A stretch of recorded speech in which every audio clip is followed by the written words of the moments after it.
Buenos dias! Happy Canada Day! Coming to you from Costa Rica. We're just a few blocks away from our rental and we're going for a walk, and I wanted to take you with me. I want to be consistent with my videos, and I'm not quite ready to do one about the house that we're buying. And holy moly, when I am, that's going to be a biggie. It's going to be, from test to testimony. Like, our faith has been tested over and over. The pure vida, holy moly. And it's not because of the realtor or the escrow or the lawyer. They've been great. It's the seller has just been difficult and dragging it out, and just older and has some paranoid issues. So I'm just praying for her, blessing her. We broke off contact for now, and that seems to be helping. Actually, I think she's a bit nervous, so she's relaxing a bit. We just want to close, and then it'll be a really cool story, and I can't wait to show you the house because it's awesome. And anyway, I just thought in the meantime I wanted to talk about Canada, leaving Canada. Most people have been really supportive and they get it, right? But I have the odd person that says to me in person or on my videos, oh, you're not helping Canada, you're running away, and you should be here fighting. And so I thought I would do this video in between just to talk about this, running away or running to. And I had this one fella come on, and I see he's deleted his comment, which is interesting because I got a lot of support with my answer to him. And I just said, you know what, if not everyone has the means to get out and do stuff like this, so I get it. If I were you, I would probably be saying the same thing. Okay, I get it.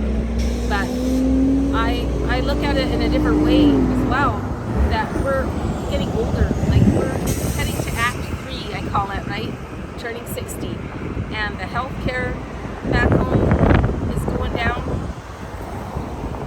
And, my dad was in World War II. What's windy?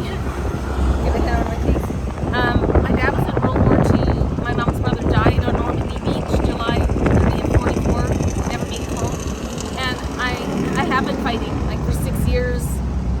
You can look at my previous videos where I sent an email to 4,400 staff in the school district and had to go to the doctor and union to get them to sign saying I wasn't crazy to work with the kids. I lost the respect to so many, like, staff and colleagues when I did that. Friends and family that, still love me but don't agree, or people that just don't defriend me on Facebook. I've been to many different protests. I've done my time, and now it's time for us. And so I'm going to turn the camera around and show you some incredible views. We went through this neighborhood yesterday, and it was the one street we haven't covered yet, and it was like, oh cool, it loops around, and it makes sense. Like, everything about Costa Rica makes sense. Just love it down here. So thank you. I bid you a great day. I love you. I still love Canada. Sorry, I'm going to grab the phone from my husband. I love Canada, but it was time to go because it's not doing anything for us. I don't want my land taken for the past transgressions of churches and politicians that screw people over. And so we've just gone to somewhere where there's very little taxes. It's very affordable if you live simply, and we're creating a new life, and we're so excited. So let's talk more about that. I'm going to take the phone from my husband now. Thank you, honey. God bless. Okay, so here we are. Isn't this a cool bridge? This is the 27 Route 27 highway, and we go in that direction when we want to go to the beach. But there's a toll. They're only like $1.87 Canadian or $2.50, but they add up. So we discovered a great way that now we just kind of take a side road and come out on the other side, so we avoid that toll. Smart. And yeah, when you go this way, then you're going into the big city, San Jose. We have not been right into San Jose. We're not quite ready for that yet. But we drove kind of past it the other day when we went to the drag races, so that was cool. And we do go to Santa Ana and Escazú. They're just sort of like, kind of Tony suburbs. But we don't go because they're Tony, because they're on the outskirts closest to us, and they have a lot of, like, the Americanized stores. And while we still like you know, buy a lot of our stuff in a tennis where we're living right now because we want to support the locals. Some things do make sense, you know, on a bigger scale to buy them in a city where you have some more choice and sometimes some better prices. So yeah, yesterday, make sure you catch my video. I did a short. I do lots of shorts. So if you're missing my shorts, and not the ones I'm wearing, make sure that you go and click on them because I'm constantly uploading little snippets of places that we're enjoying. And yesterday we were in San Ramon, and that's about like 45 minutes away. Jeff wanted to go see like a car part store, and we were there last year. We went to an expats lunch, and they were really nice people. We really liked it, so we got to go back one day. But we realized like we hadn't even seen the downtown, so we visited the downtown core, and there's all these amazing like umbrellas up above, so check it out. It's really colorful and pretty. Okay, now we're at the bottom of the bridge. I'm excited for when we get to where we're going because the view is spectacular. And we had turned to the right, but we'd never gone straight, and it just all loops around. I'm going to talk about Costa Rica making sense. I don't know, just so much makes sense down here. Including, you know, garbage cans, just big metal containers outside your house that don't move. But, you know, my husband was saying, well, you know, in Canada, the garbage cans pick the plastic ones up and dump them, and yeah, you know, the population's bigger, and I get that. But, you know, there's just other things too. Some things don't make sense, you know, like we were looking at some of the bank lineups are just insane. Like, why don't they open more banks? They make money. It's a money-making thing. So, oh, dogs. Everybody's got a dog here. So anyways, you know, I think about the reasons for leaving Canada and what my dad would think right now. And I know, like, that God is with us. Like, the incredible faith, and the more that you trust and let go and don't try and control your future and know that it's in God's hands, you are rewarded. It's incredible. And I'm going to talk more about that in the house video. Like, stuff to do with money and stuff. You'll be really kind of blown away at how blessed we've been. But I do want to say that with my dad and his brother, that I know they would not only want you to fight for your country, which we have been doing for 6 years, talking to everybody in years, but they would also want us to have the freedom to leave if we weren't being treated good. And down here, like, our house taxes are going to be like $200. These stuff, like when we bought stuff for the house, you know, some new like dishes and things like that. My husband was really worried. I was buying, you know, sheets for the bed and blankets and things like this. And he was kind of worried, you know, about our spending. And I was like, oh no, it's probably only going to be like, you know, 200 Canadian. He's like, no more. Oh, 300 then maybe. Oh, no more. So we got up to the till, and it was like 300 Canadian. It was like 2 huge bags of stuff. We would have paid a lot more in Canada for that. Some things down here are pricey, and some are way cheaper. It's almost like they know that the average Costa Rican only makes like $1,000 a month, so they can't get away with charging like, you know, $80 for a pair of sheets or things like that. So the prices we find are quite a bit better. And medical, I wanted to tell you this story, okay? We're getting older, and I told you in one of my previous videos about when I was sick in February and thought I had pneumonia. And I couldn't get into emergency. It was so full. I couldn't get, you know, by the time I phoned, I got a phone appointment, and that just dragged on and on for weeks. And finally they sent me a requisition on week 3 when I, you know, realized, you know, I wasn't dying. And then when we were in the U-Haul going across Canada, they phoned me. I told you this in a previous story. Oh, your requisition's ready. I'm like, what? Oh, you know, for the pneumonia. I'm like, we're talking about February, and she giggles and says, yeah. And I said, it's May. And she's like, yeah. And I said, I died of pneumonia. You're talking to my ghost now. And she started laughing. I was like, well, come on. So that is what I'm talking about. And that's just one story. I mean, you know, there's many. There's good ones too. I hear some good things still happening. Some people are grateful. for some good care that they receive, but there's a lot of people I know who are on wait lists and having a terrible time getting proper care. So here's my story about going to a private clinic in a tennis where we're living. I had a funny little mark on my leg and it had these little black things in it that I picked out.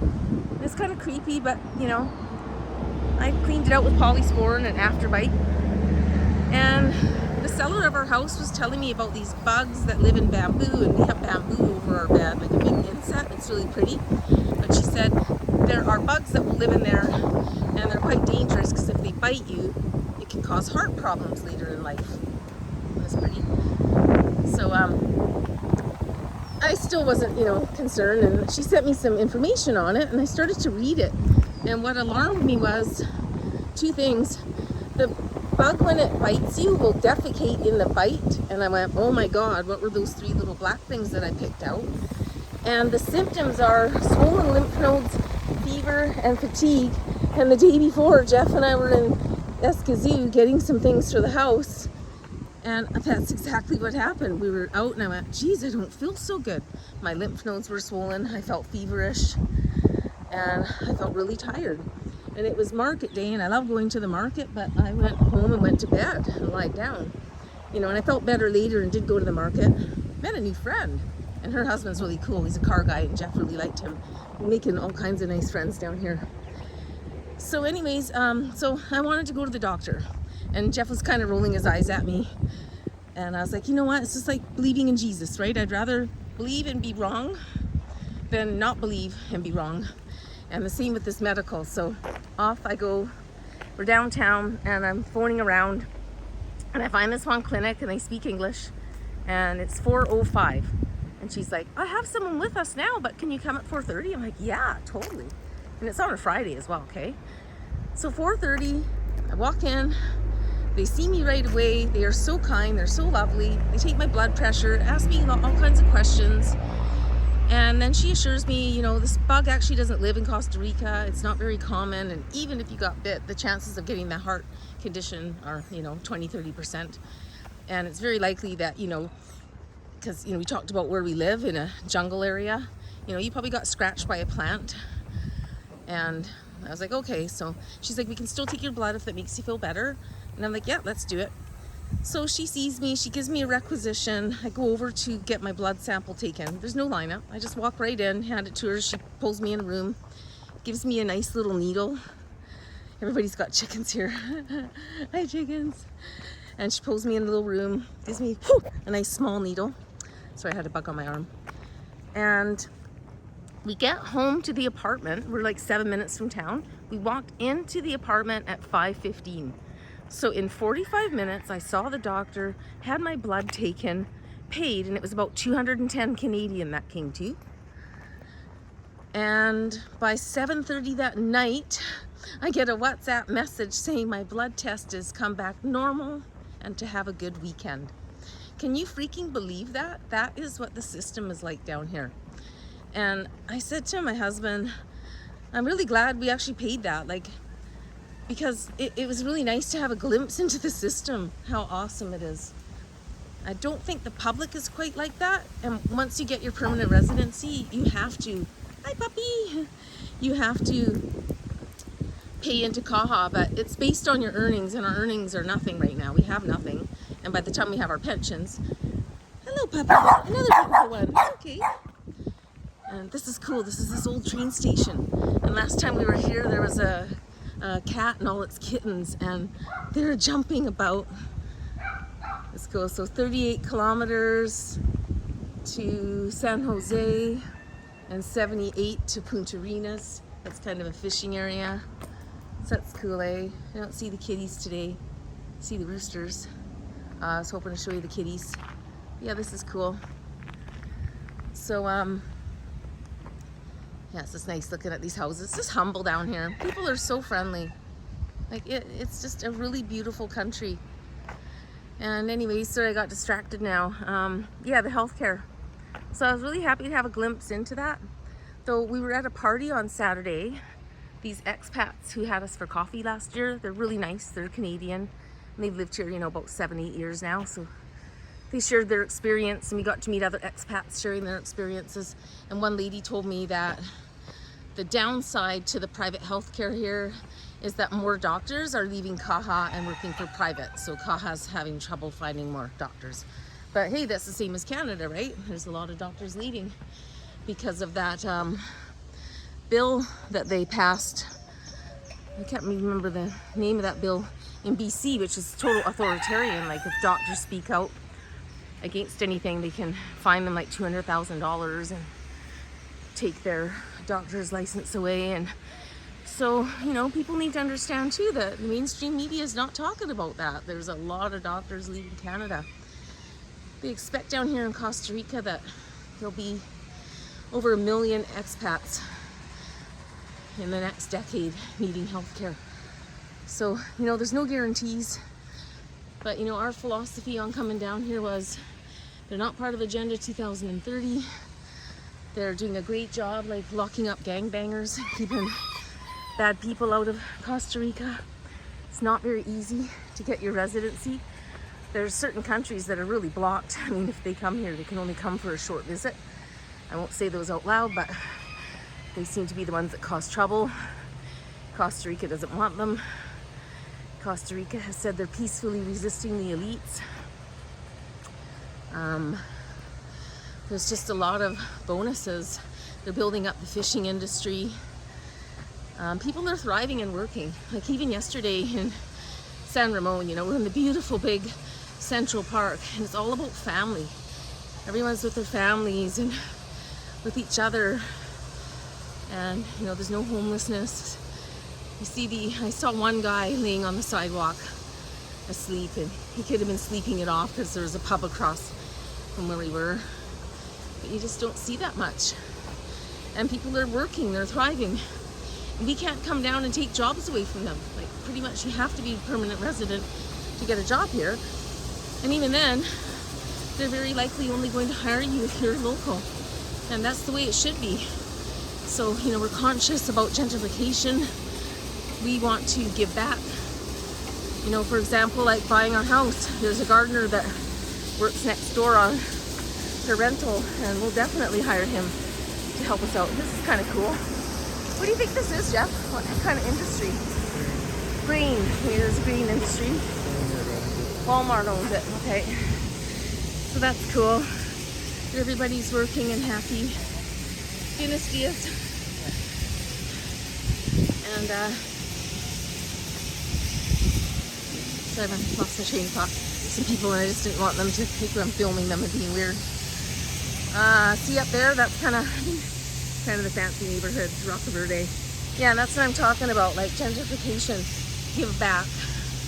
There's a senior center that got wiped out by a tornado a while back, and they're only getting help from the government about 30%. So I met these great people at the market I was telling you about, and I want to get involved and help, whether, you know, it's donate a few dollars, go down and help for a bit physically, some good exercise, meet some nice people, and, you know, just hire, you know, someone to help deep clean once a month, because our house is going to have really high vaulted ceilings and a lot of wood, and they just got a good system for keeping that clean.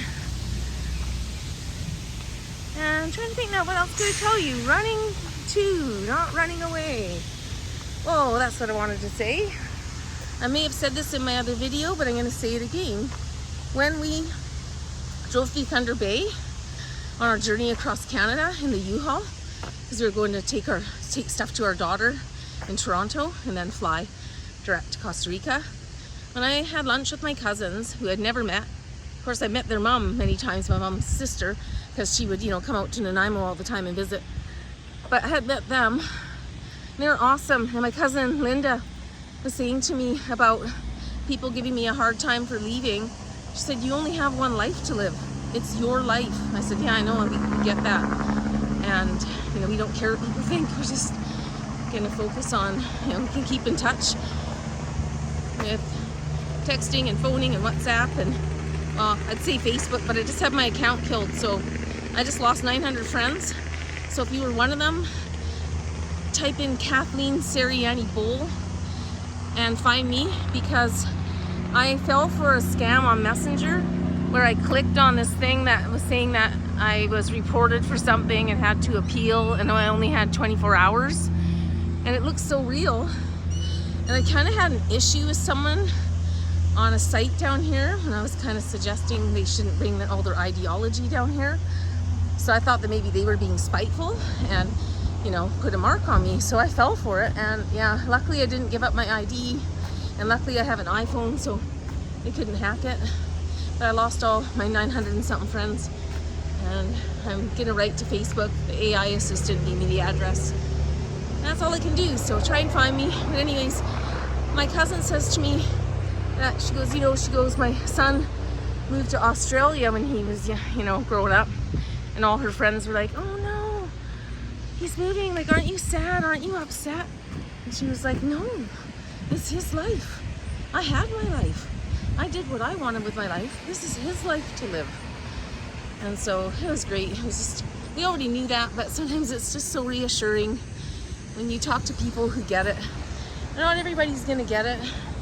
And again, if I was at home and didn't have the means to do this, when I say means, we are not wealthy. Like, I was talking to my nephew yesterday, I just love him, explaining to him, you know, how money works when you're older. So I mean, my husband and I have been working since we were 16 years old, so like 45 years of working hard. What do we have to show for it?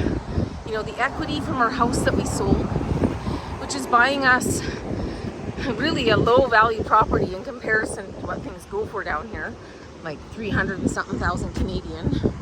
And there's a little bit left over, not much, I tell you. And that's it. We're relying on the rental income from the other side of the duplex. And my CPP, when it starts kicking in, that's $600. I have a tiny pension of 500 and something. And you know, Jeff will qualify next year for CPP, but our financial advisor said he should wait a few more years because he get a lot more. So we're not rich, and we made this happen. We planned it, we researched it, we hired Sarah Elena to help us do all the relocation stuff. Spend $2,000, you'll save like 10, 20, 30,000 not making screw ups and mistakes or getting had by the wrong people. Like, she is so well loved and valued and respected that she's even been picked up now by Home and Garden TV as an expert on Costa Rica and Panama. So when she vets people, she doesn't do that lightly. So we are finding, like, everyone she's recommended has been awesome so far. From, you know, the rental, the car that we bought, the real estate agent who I'm becoming friends with. I just love her. So yeah, it's nice. We're making friends. And hey, we love Canada. We'll come home for visits. You know, until we can't, I don't know. I wonder about these new laws that are coming through. Am I going to be safe to come home or have issues because of something I said? But anyway, my Facebook thing's down, so I trust God, and that's maybe for a reason, right? That's a blessing. So, you know, I'm not too worried about the numbers. I just want to be able to, you know, say hi to people. There's people I love talking to, and just to share these YouTube stories and videos. So that's it. We're just gonna start walking home now. Let me zoom in on some more of the view. Kind of overcast today, very humid. And have a nice good shower when we get back. And just hanging around waiting for this house to close. We're just days within everything happening. So please say a prayer for us. It's been bumpy, but all of our money's in escrow now, so we are super duper close. So God bless whatever you're doing today. Give Canada my love. I love Canada. I just don't love the people running it into the ground and destroying everything that Canadians have worked so hard for. Okay, God bless. Thank you so much. Please like, comment. I love to talk to you and share. And I hope you'll subscribe if you enjoyed this. Adios. Pura vida.